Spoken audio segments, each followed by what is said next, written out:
मास extensions पृथ्वी पर ऐसे events जिन्होंने पृथ्वी पर अब तक 5 बार कोहराम मचा दिया और करोड़ों जीवों को पलों में ख़त्म कर दिया।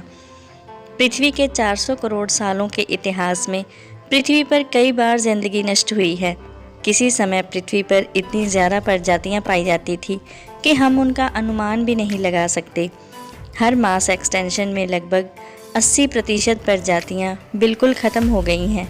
इतने सारे महाविनाशों को झेलने के बाद आज हमारी पृथ्वी सिर्फ 87 लाख प्रजातियों को ही जीवित रख पाई है।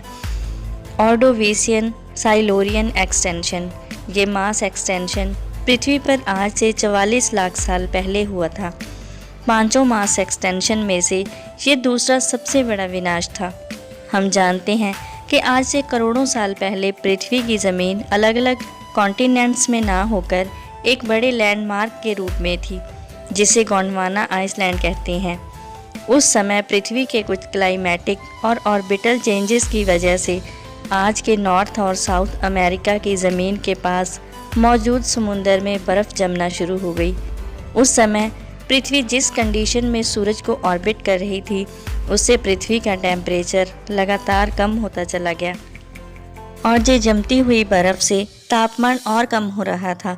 देखते ही देखते पृथ्वी के सारे समुंदर बर्फ़ से ढक गए और समुंदर में रह रहे जलीय जीव मरने लगे। जैसे जैसे बर्फ़ का लेवल बढ़ रहा था, वैसे वैसे ओशंस की ऑक्सीजन वायुमंडल में जमा होने लगी थी, जिससे वायुमंडल से कार्बन डाइऑक्साइड जैसी जहरीली गैसों का कंसंट्रेशन भी कम होने लगा था।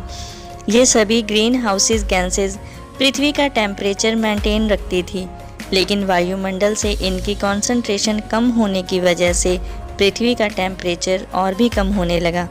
धीरे धीरे एक ऐसा समय भी आया जब पृथ्वी एक बर्फ़ का गोला बन गई थी।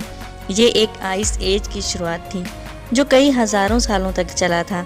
इसके बाद जब पृथ्वी का ऑर्बिट सही कंडीशन में आया, तब सूरज की हीट से पृथ्वी पर जमी बर्फ़ पिघलनी शुरू हुई और धीरे धीरे पृथ्वी पर जमी बर्फ़ पिघल गई। लेकिन इसके बावजूद भी ऑक्सीजन का कंसंट्रेशन लेवल वापस से नॉर्मल नहीं हो सका, जिस वजह से ओशंस में बचे खुचे जीव भी मर गए। इस मास एक्सटेंशन में पानी और पृथ्वी पर रहने वाले सभी जीवों का सफाया हो गया। लगभग 85% स्पीशीज़ इस मास एक्सटेंशन में ख़त्म हो गई थी। इसके बाद धीरे धीरे पृथ्वी अपनी इकोलॉजिकल सिस्टम को बैलेंस में लाने लगी और लाखों सालों में धीरे धीरे नई नई प्रजातियां पनपने लगी और दोबारा से पृथ्वी पर जीवन शुरू होने लगा। आशा करती हूँ कि आज की जानकारी आपको अच्छी लगी होगी। वीडियो अच्छी लगी हो तो वीडियो को लाइक, शेयर और चैनल को सब्सक्राइब करें। धन्यवाद।